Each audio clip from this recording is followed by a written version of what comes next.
Hello everyone, कैसे हैं आप सभी लोग। उम्मीद करते हैं कि आप सभी लोग बहुत बिंदास होंगे, मस्त होंगे। तैयारी बढ़िया चल रही होगी आप सभी लोगों की। तो देखिए, आज का हमारा टॉपिक रहने वाला है सौर मंडल यानी सोलर सिस्टम की। आज चर्चा हम लोग करने वाले हैं। देखिए, इसमें आपको कम से कम लिखवाने का प्रयास करेंगे और जितना हो सकेगा ज्यादा से ज्यादा समझाने का प्रयास किया जाएगा आज की क्लास में। क्योंकि देखिए, जो हमारा सौर मंडल है इसकी बहुत सारी क्लासें पढ़ चुकी हैं। देखिए, सौर मंडल कोई एक चीज नहीं है जिससे आपका एक ही क्लास में पूरा सिलेबस कंप्लीट हो जाए। ठीक है, यानी सौर मंडल ये कई ग्रहों, क्षुद्र ग्रहों और उल्का पिंडों आदि का समूह है। इसलिए हम लोग इसको एक एक पॉइंट से समझेंगे। ठीक है, तो देखिए, हमारी पिछली क्लास में जैसा कि हम लोग पढ़ चुके हैं तारामंडल और नक्षत्र भी कंप्लीट कर चुके हैं। ठीक है, तो नक्षत्रों की संख्या कितनी थी आप लोगों को कमेंट करना है, बताइए जल्दी से। उसमें नक्षत्रों की संख्या भी बता चुके हैं हम, और जो तारामंडल होते हैं उनकी भी संख्या बता दी है। और देखिए, जो नक्षत्र का इफेक्ट होता है वो भी हम लोग जान चुके थे। तो नक्षत्र की संख्या कितनी होती है? 27 होती है। तारामंडल कितने हैं हमारे पूरे ब्रह्मांड में? तो 89 तारामंडल हैं। और जो हमारे इम्पोर्टेंट तारामंडल थे जैसे कि ध्रुव तारा हुआ, और जो हमारे सप्तऋषि ताराओं का समूह होता है वो भी हम लोग पढ़ चुके हैं। हंटर स्टार वो भी हम लोग कंप्लीट कर चुके हैं। तो चलिए आज की क्लास प्रारंभ करते हैं। देखिए, ब्रह्मांड निर्माण में एक सिद्धांत दिया गया था। कौन सा सिद्धांत था? Big bang theory. ये थ्योरी का मतलब ही होता है सिद्धांत। तो ये थ्योरी दी गई थी ब्रह्मांड निर्माण में। ठीक है, ब्रह्मांड तो सभी लोग जानते होंगे ना, हमारा पूरा ब्रह्मांड जिसमें सूर्य, पृथ्वी, चंद्रमा आदि तारे सन्निहित हैं उसे हम ब्रह्मांड कहते हैं। तो ब्रह्मांड की थ्योरी यानी जो ब्रह्मांड का निर्माण है वो किस थ्योरी यानी किस सिद्धांत में बताया जाता है? तो बिग बैंग थ्योरी में बताया जाता है। ठीक है, जिसमें ब्रह्मांड में होता है आकाशगंगाएं होती हैं, तारामंडल होता है, नक्षत्र होता है, और उसी में हमारा सौर मंडल भी होता है। तो देखिए, जो बिग बैंग थ्योरी थी ये पूरी कंप्लीट यानी नहीं मानी गई थी, इसको बिल्कुल श्योर नहीं माना गया था। तो हमारा दूसरा एक सिद्धांत आया था डबल स्टार थ्योरी। कौन सा सिद्धांत था? The double star theory. ये एक सिद्धांत दोबारा से आया, और इसमें क्या बताया गया था? सौर मंडल के बारे में बताया गया था। देखिए, जो डबल स्टार थ्योरी है इसी के अकॉर्डिंग आज हम सौर मंडल यानी सोलर सिस्टम को पढ़ते हैं। ठीक है, तो सौर मंडल में क्या है? सभी लोग जानते हैं कि ग्रह, उपग्रह और क्षुद्र ग्रह आदि का समावेश है, जहां पर उसे हम क्या कहते हैं? सौर मंडल कहते हैं यानी सोलर सिस्टम कहते हैं। ये कोई नोट कराने वाले पॉइंट नहीं थे, सिर्फ आपको सुन के लर्न करने होंगे। तो दोनों थ्योरी आपको पता हो गई। पहली थी बिग बैंग थ्योरी जिसमें ब्रह्मांड के बारे में बताया गया था।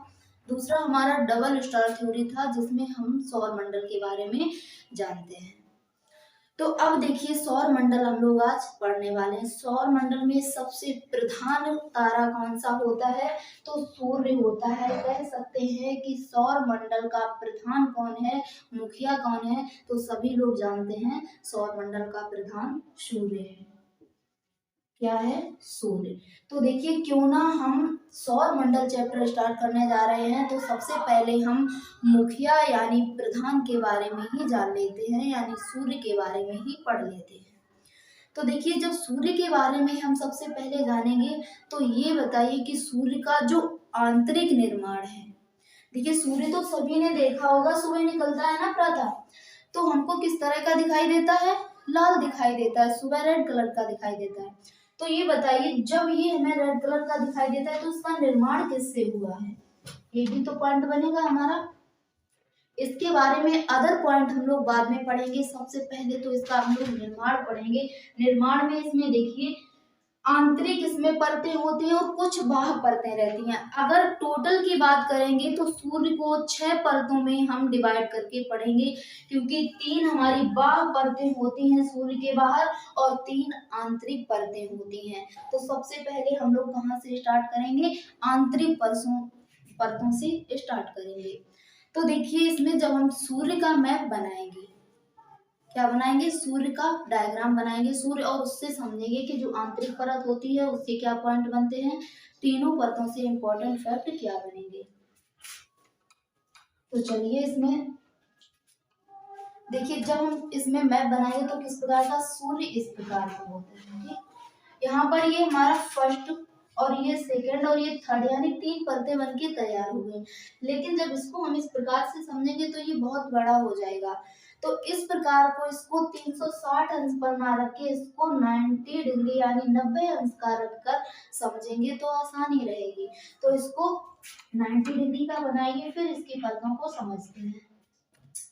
तो देखिए इसमें किस प्रकार का उसको शेप देंगे, इस प्रकार से। ठीक है, ये पहली परत हो गई और ये सेकंड परत है और ये थर्ड परत हो गई। यानी इसकी आंतरिक परतें कितनी है, 3 परतों में ये अंदर से विभाजित है। अब देखिए फर्स्ट परत जो है यानी सबसे अंदर का जो भाग है उसको हम लोग क्या बोलते हैं, उसको बोलते हैं कोर। क्या कहते हैं, कोर कहते हैं।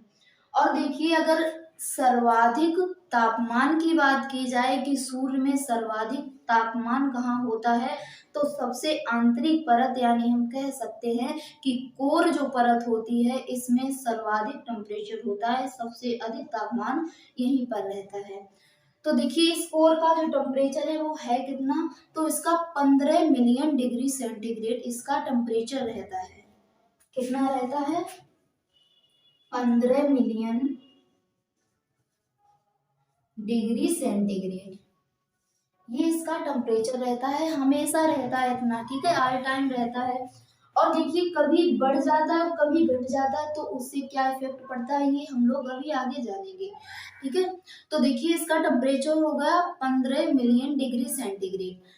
अब देखिए जो यहाँ पर प्रकाश होता है तो वो किस प्रकार से होता है, नाभिकीय विखंडन से उत्पन्न होता है या नाभिकीय संलयन से उत्पन्न होता है। क्वेश्चन हमारा आता है कि सूर्य का जो ऊर्जा देने का सिद्धांत है वो किस पर निर्भर है, नाभिकीय संलयन पर निर्भर है या नाभिकीय विखंडन पर निर्भर है। ठीक है, और 2 अदर ऑप्शन दे दिए जाएंगे। तो जो सूर्य का ऊर्जा देने का सिद्धांत है ये किस पर निर्भर है, नाभिकीय संलयन पर निर्भर है। अब देखिए नाभिकीय संलयन होता किस प्रकार से है, इसमें देखिए अंदर जो कोर का हमारा पार्ट रहता है इसमें क्या होता है, हाइड्रोजन होती है। ठीक है, हाइड्रोजन ये गैस होती है। जब ये हाइड्रोजन गैस क्रिया करती है तो ये हीलियम में बदल जाती है। किसमें बदल जाती है, हीलियम में बदल जाती है। और जब ये हाइड्रोजन तापमान के कारण हीलियम में बदल जाती है तो इसी क्रिया को हम लोग क्या कहते हैं, नाभिकीय संलयन कहते हैं। जब हाइड्रोजन हीलियम में बदल जाता है तो ये अधिक तापमान उत्पन्न करता है यानी अधिक प्रकाश उत्पन्न करता है। तो क्या कहते हैं उसको, नाभिकीय संलयन कहते हैं। तो सूर्य का जो ऊर्जा देने का सिद्धांत है ये किस पर निर्भर है, नाभिकीय संलयन पर निर्भर है। अब देखिए हमेशा टेम्परेचर यहाँ पर कितना रहता है, देखिए वर्तमान में यहाँ पर टेम्परेचर बहुत अधिक हो चुका है, सूर्य का टेम्परेचर अधिक हो चुका है। धीरे धीरे इसमें लगातार टेम्परेचर में बढ़ोतरी होती जा रही है। लेकिन जब इसमें आंकड़ा लगाया गया था यानी जब इसका पता लगाया गया था तब टेम्परेचर 15 मिलियन डिग्री सेंटीग्रेड था। और देखिए जब कभी 15 मिलियन डिग्री सेंटीग्रेड से अधिक तापमान हो जाता है तो क्या होता है, तो ये जो गैस होती है इसमें हाइड्रोजन और हीलियम, तो ये क्या करती है, प्लाज्मा में बदल जाती है। जब तक टेम्परेचर इसमें 15 मिलियन डिग्री सेंटीग्रेड रहेगा तब तक इन गैसों में कोई परिवर्तन नहीं होगा। अगर 15 मिलियन डिग्री सेंटीग्रेड से तापमान अधिक हुआ तो यही गैसें किसका रूप ले लेती हैं, प्लाज्मा का रूप ले लेती हैं। प्लाज्मा तो आप लोग सभी लोग जानते होंगे ना, क्या होता है, तरल पदार्थ का रूप ले लेती हैं। ठीक है, अब देखिए अगला पॉइंट हमारा बनेगा, ये तो था हमारा कोर, फर्स्ट परत हमारी कंप्लीट हो गई है। अब देखिए इसमें सेकंड परत कौन सी रहेगी, उसको हम लोग कहते हैं रेडिएशन जोन। क्या कहते हैं, रेडिएशन जोन यानी विकिरण मंडल कहते हैं। तो इसमें आप लोग लिख लीजिए ये कौन सी परत है, विकिरण मंडल। देखिए ये सेकंड पर हो गया हमारा विकिरण मंडल। अगर कोर की बात की जाए तो इसमें नाभिकीय संलयन होता है, तो इस परत को हम लोग क्या बोल सकते हैं, इसको संलयन मंडल भी बोल सकते हैं। ठीक है, तो कभी आपको संलयन मंडल दे दिया जाए, क्वेश्चन दे दिया जाए कि किस मंडल में तापमान अधिक होता है। अगर आपको उसमें ऑप्शन कोर नहीं दिया जाता है तो आपको परेशान नहीं होना है, आपको संलयन मंडल दिया हुआ रहेगा। ठीक है, तो फर्स्ट होती है पर संलयन मंडल या कोर, सेकंड होती है विकिरण मंडल। अब देखिए विकिरण मंडल में क्या होता है। इसमें देखिए विकिरण मंडल से दो तीन प्रकार की किरणें निकलती हैं। फर्स्ट किरणें निकलती हैं कौन सी, गामा किरणें। कौन सी निकलती हैं, गामा किरणें। और एक्स किरणें भी विकिरण मंडल से ही निकलती हैं। ठीक है, और ये गामा किरणें और एक्स किरणें, ये दोनों प्रकार की किरणें हमारे शरीर के लिए, हमारी बॉडीज के लिए बहुत ही हानिकारक होती है। अगर एक्स किरणें हमारे शरीर पर यानी जब हमारी पृथ्वी पर पड़ेंगी तो ये हम पर भी इफेक्टिव होंगी, यानी हम पर भी प्रभावित होंगी। और जब ये किरणें हम पर प्रभावित हो जाएंगी तो ये कई प्रकार से बीमारियां उत्पन्न कर देती हैं। फर्स्ट तो ये होता है कि ये ब्लड कैंसर उत्पन्न करती हैं। अधिकतर संभावना होती है जिस बीमारी की, उसको हम लोग ब्लड कैंसर कहते हैं। किन किरणों से, एक्स और गामा किरणों से। ठीक है, तो इन किरणों से रक्षा करने के लिए जो ये किरणें हमारी पृथ्वी पर पड़ती है, तो पृथ्वी पर एक ओजोन परत है, वो इस यानी इन किरणों से हमारी रक्षा करती है।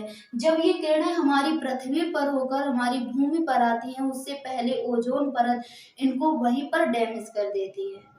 ठीक है, देखिए ओजोन परत और ये गामा और एक्स किरणों का इफेक्ट यानी प्रभाव क्या रहता है। जब ये किरणें ओजोन परत से जाकर टकराती हैं तो ओजोन परत किस प्रकार की परत है, ये दोनों प्रकार की किरणों को अपने आप में अवशोषित कर लेती है, यानी अपनी ओर खींच लेती है, ये पृथ्वी पर नहीं आने देती है। देखिए क्या इसमें पॉइंट रहेगा, एक क्वेश्चन आया था पिछली बार कि सबसे बड़ा छिद्र ओजोन परत में कहाँ पाया गया, तो ये पाया गया था अंटार्कटिका में। बहुत बड़ा छिद्र पाया गया ओजोन परत में।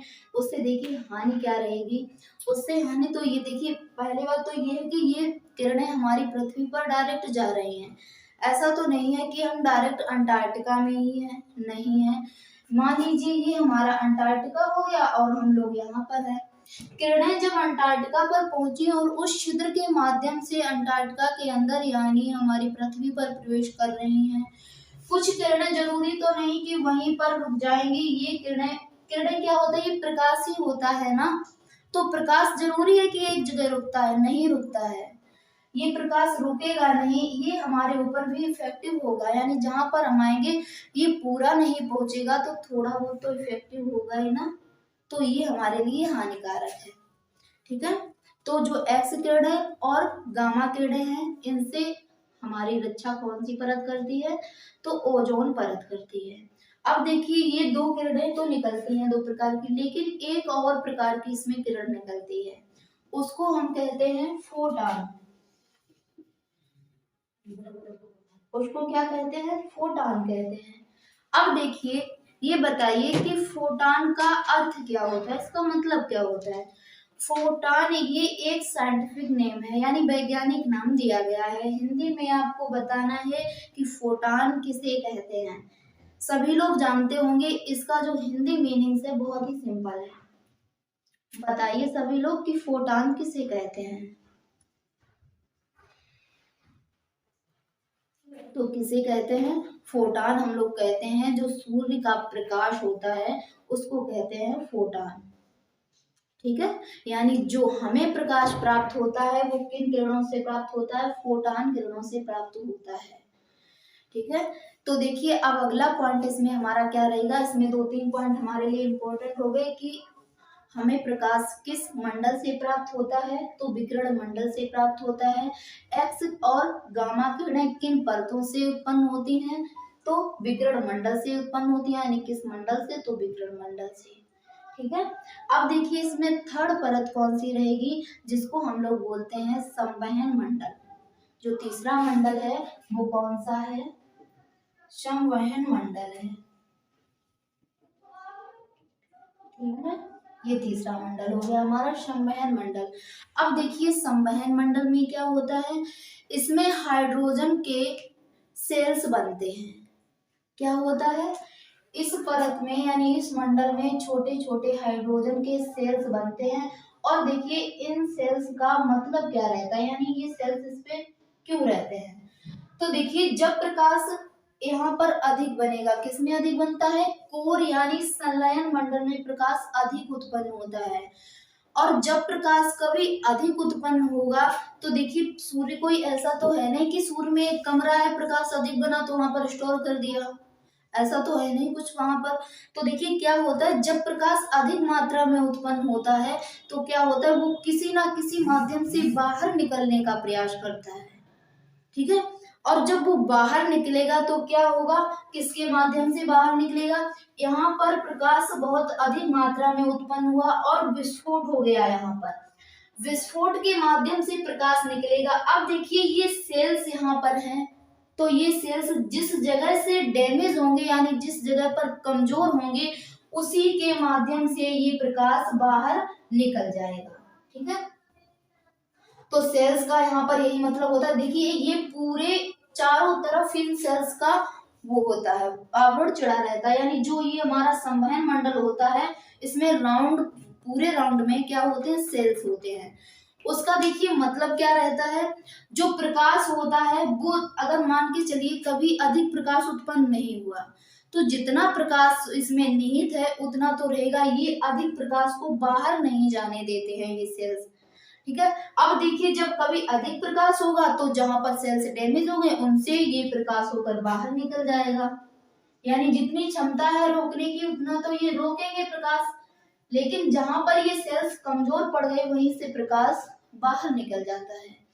अब देखिए जो निकला हुआ प्रकाश है तो उसको हम लोग क्या कहते हैं, ये प्रकाश यहाँ से निकला उसको हम लोग क्या कहेंगे, उसको कहते हैं सौर ज्वाला, ठीक है। क्या नाम दिया गया है उसको, सौर ज्वाला नाम दिया गया है।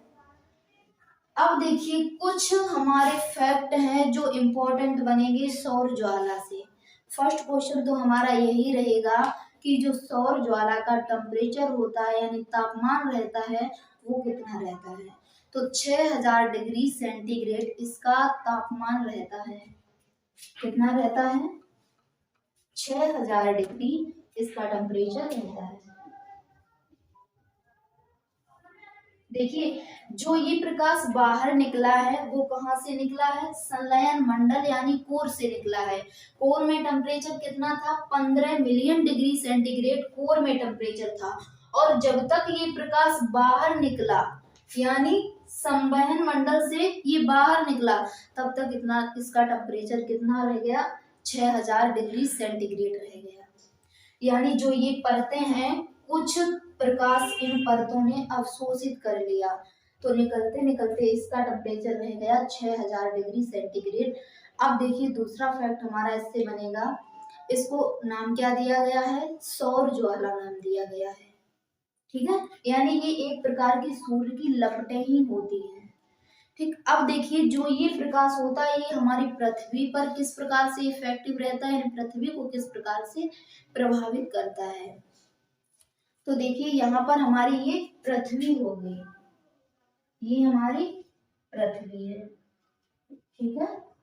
ये हमारी पृथ्वी यानी अर्थ हो गई। अब देखिए प्रकाश यहाँ से निकला, ठीक है, प्रकाश यहाँ से निकला और देखिए जो हमारी पृथ्वी है, पृथ्वी के चारों ओर क्या है, हवाओं का वायुमंडल है। अंदर तो वायुमंडल है ही, लेकिन जो इसके चारों ओर है वो किसका वायुमंडल है, आवरण है, तो हवाओं का आवरण चढ़ा हुआ है हमारी पृथ्वी पर।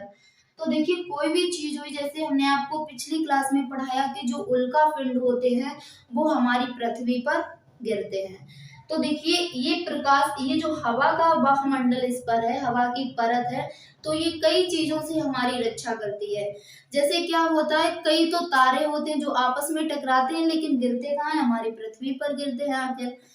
देखिए बड़ा तारा होगा तो हवा की परत उस तारे को नहीं रोक पाएगी, अगर उसकी गति अधिक होगी फिर भी नहीं रोक पाएगी। अगर नॉर्मल तारा हुआ, जैसे कहीं से तारा टूटा और बुझ गया, तो वो तारा हमारी पृथ्वी पर नहीं आएगा, क्योंकि जो हवा की परत चढ़ी हुई है वो हर चीज को बाहर की ओर फेंकती है, ठीक है। तो इस तरह से ये जो प्रकाश हमारी पृथ्वी पर जाएगा इसको जल्दी से कैच नहीं करेगा, ये हमारा जो बाह्य मंडल रहेगा पृथ्वी का ये जल्दी से कैच नहीं करेगा। अब देखिए इससे प्रभाव क्या पड़ेगा, प्रकाश कुछ इस तरफ से जाएगा और कुछ प्रकाश इस तरफ से जाएगा हमारी पृथ्वी पर, ठीक है, ये डायरेक्ट पृथ्वी पर नहीं पहुंचेगा। देखिए प्रकाश यहाँ पर गया तो दोनों तरफ से, यानी जो पृथ्वी के उत्तर से प्रकाश जाएगा उसको भी अलग नाम दिया गया, दक्षिण से प्रकाश जाएगा उसको भी अलग नाम दिया गया है, अलग अलग नाम से जाना जाता है। तो देखिए जो उत्तर से प्रकाश गया उसको हम लोग कहते हैं अरोरा बोरियोलिस, उसको क्या कहते हैं, अरोरा बोरियोलिस, अरोरा बोरियोलिस। और जो इस दिशा से प्रकाश जाएगा हमारी पृथ्वी पर उसको हम लोग क्या कहते हैं, अरोरा ऑस्ट्रियोलिस, क्या कहते हैं, अरोरा ऑस्ट्रियोलिस कहते हैं, अरोरा ऑस्ट्रियोलिस, ठीक है।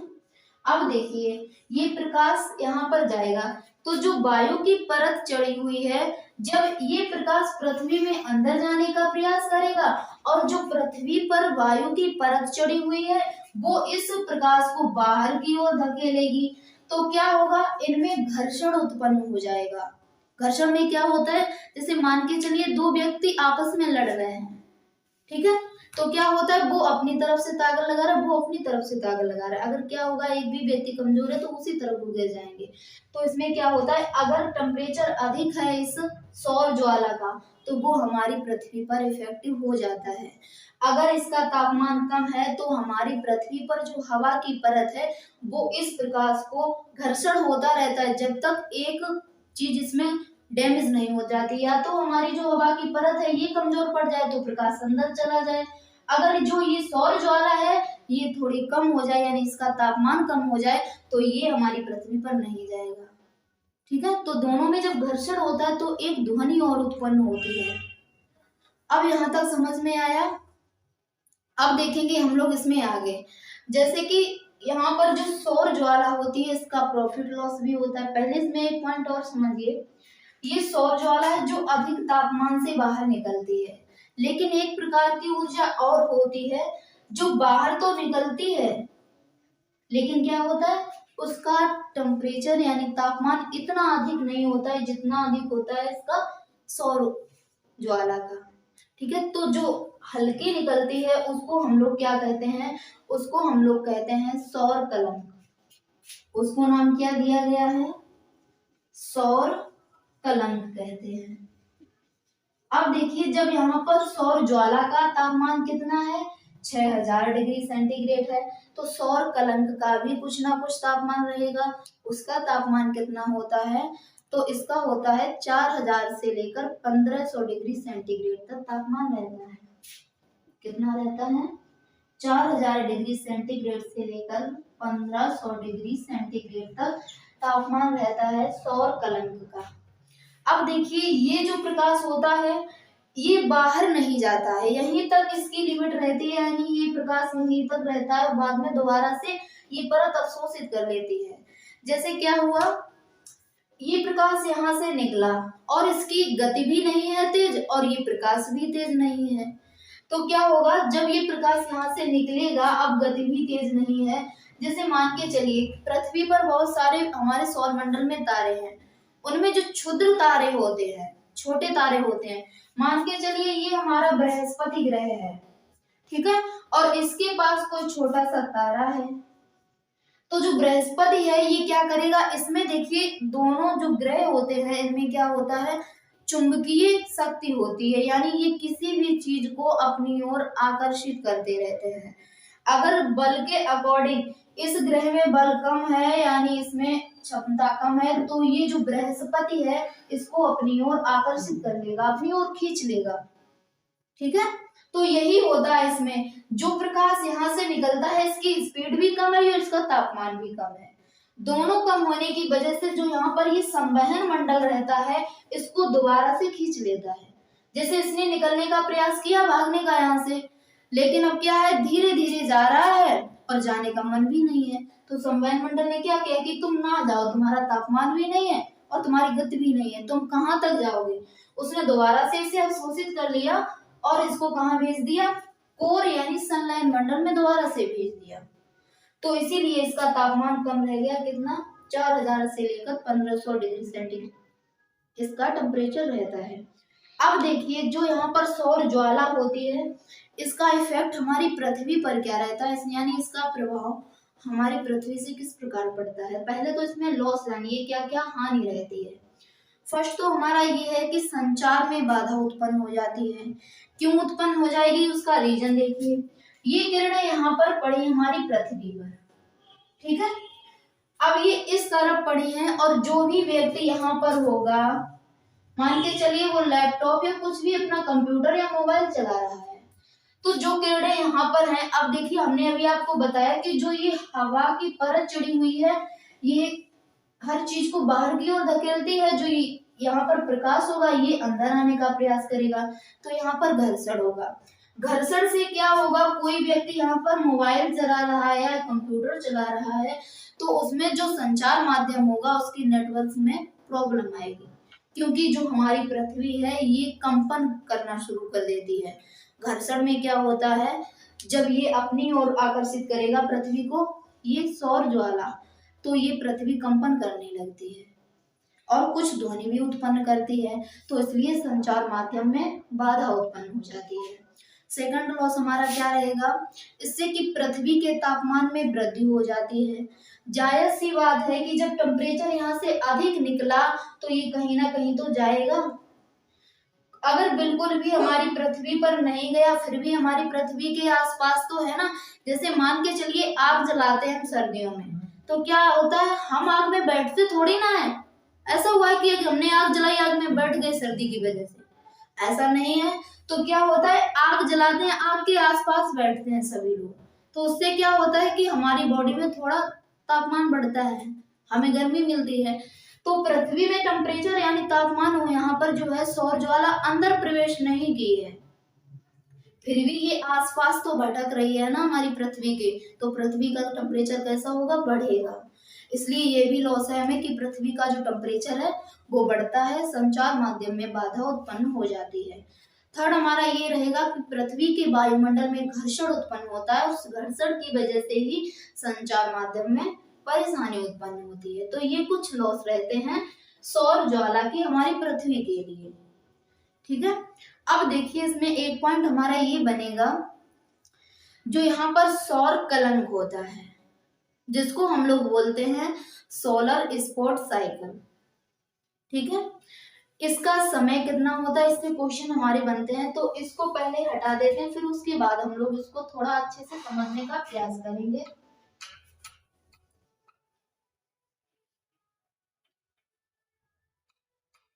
तो सबसे अधिक तापमान किस मंडल में होता है, संलयन मंडल में होता है यानी कोर में होता है। और जो हमारी सौर ज्वाला होती है इसका टेम्परेचर कितना रहता है, तो इसका टेम्परेचर रहता है 6000 डिग्री सेंटीग्रेड। और जो यहाँ पर सौर कलंक होता है उसका टेम्परेचर कितना रहता है, 4000 डिग्री सेंटीग्रेड से लेकर और रहता है 1500 डिग्री सेंटीग्रेड तक, ठीक है। अब देखिए इसमें नेक्स्ट पॉइंट समझेंगे हम लोग, क्या समझेंगे कि यहाँ पर जो सोलर स्पॉट साइकिल होता है इसका टेम्परेचर हमने बता दिया है। पृथ्वी से जब हम लोग देखते हैं तो ये सौर कलंक हमें फीका दिखाई देता है, इसका प्रकाश कुछ फीका फीका दिखाई देता है। तो देखिए इसको हम लोग मैप के माध्यम से ही देखेंगे।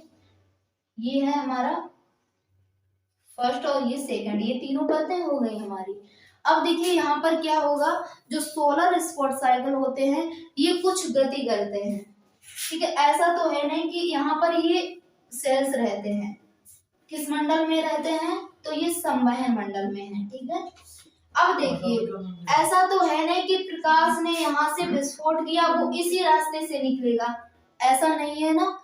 उसका जहां पर उसको सेल्स डैमेज मिलेंगे वो उसी रास्ते से निकलेगा, तो जो उसी रास्ते से निकलता है उसको हम लोग कहते हैं सौर कलंक।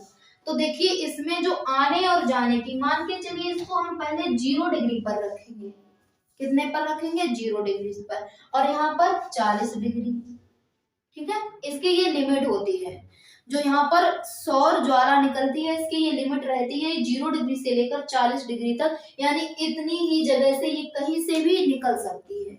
यहाँ से विस्फोट हुआ, अगर सेल्स यहाँ डैमेज मिला तो यहाँ से निकलेगी, यहाँ डैमेज मिला यहाँ से, लेकिन इससे अधिक इसकी क्षमता नहीं होती है। ठीक है, अब देखिए यहाँ पर जो मान के चलिए यहाँ से प्रकाश निकलना प्रारंभ हुआ, अब यहाँ से निकलता जाएगा तो ये 40 डिग्री तक निकल सकता है। तो देखिए जो यहाँ पर प्रकाश होता है इसको आने और जाने में समय लगता है कुछ, तो देखिए इसको जाने में समय कितना लगता है, तो जाने में इसको समय लगता है 5.5 वर्ष, यानी 5.5 वर्ष का समय लगता है, और आने में भी उतना समय लगता है। कितना समय लगता है, 5.5 वर्ष। ठीक है, अब कहेंगे कि जो एक सोलर इवेंट होता है इसको आने जाने में टोटल समय कितना लगता है, तो 5.5 और 5.5 कितने हो गए, टोटल 11। 5.5 और 5.5 वर्ष कितने हो गए, 11 वर्ष हो गए। कितने हैं, 11 वर्ष। ठीक है, तो एक सोलर स्पॉट साइकिल कितना होता है, ये 11 वर्ष का होता है। ये एक होता है, इसका नाम क्या है, सोलर स्पॉट साइकिल।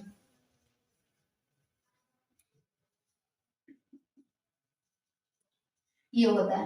अब देखिए एक सोलर इवेंट होता है, क्या होता है, सोलर इवेंट। यहाँ तक तो ये 90 डिग्री, यानी यहाँ से 0 डिग्री से लेकर 40 डिग्री तक जो ये जाएगा इसको कहते हैं एक सोलर इवेंट। लेकिन जो हमारा सूर्य है ये इतना ही तो नहीं है, इसका एक पूरा राउंड है, ये शेप से जो एक पूरा राउंड लगाता है इसको हम लोग क्या कहते हैं, इसको कहते हैं एक सोलर इवेंट कहते हैं। इसको क्या कहते हैं, एक सोलर इवेंट कहते हैं। ठीक है, तो एक सोलर इवेंट, इसमें कितना समय लगता है, इसमें 100 वर्ष लगते हैं। एक सोलर इवेंट को पूरा करने में कितने वर्ष लगते हैं, 100 वर्ष लगते हैं। और जो यहाँ पर सोलर स्पॉट साइकिल है ये 11 वर्ष में इतना घूमता है, तो जब हम 11 को 100 से मल्टीप्लाई करेंगे तो कितना हो जाएगा, 1100 वर्ष। ठीक है, अब टोटल सोलर इवेंट का टाइम कितना हो गया, 1100 वर्ष में एक सोलर इवेंट बनता है। ठीक है, यहाँ तक समझ में आया सभी को। तो देखिए इससे जो हमारे इंपॉर्टेंट पॉइंट बनते हैं वो सारे कंप्लीट हो गए। देखिए हमने आपको बताया कि जो हम सूर्य पढ़ेंगे ये तो 3 आंतरिक परतें हो गई, यानी फर्स्ट, सेकंड, थर्ड। फर्स्ट कौन सी है, नाभिकीय संलयन। दूसरा है हमारा परत जिसको हम लोग कहते हैं विकिरण मंडल। तीसरा होता है संवहन मंडल। ये 3 परतें हम लोग कंप्लीट कर चुके हैं। 3 परतें हमारी बाह्य परतों में आएंगी, जैसे ये हमारा सूर्य हुआ, फर्स्ट परत ये हो जाएगी, सेकंड परत ये, और थर्ड परत ये हम लोग तीनों परतों को अगली क्लास में कंप्लीट करेंगे। तो आज के लिए इतना ही। ठीक है, इसको सभी को अच्छे से लर्न रखना होगा, जैसे इससे क्वेश्चन इंपॉर्टेंट बनते हैं। ठीक है, तो अगली क्लास हमारी इसी की होगी, सोलर सिस्टम यानी सौर मंडल में सूर्य हमारा अभी कंप्लीट नहीं हुआ। उम्मीद करते हैं कि सभी को आज की क्लास पसंद आई होगी। सभी लोग क्लास को लाइक करें, शेयर करें। फिर मिलेंगे नेक्स्ट।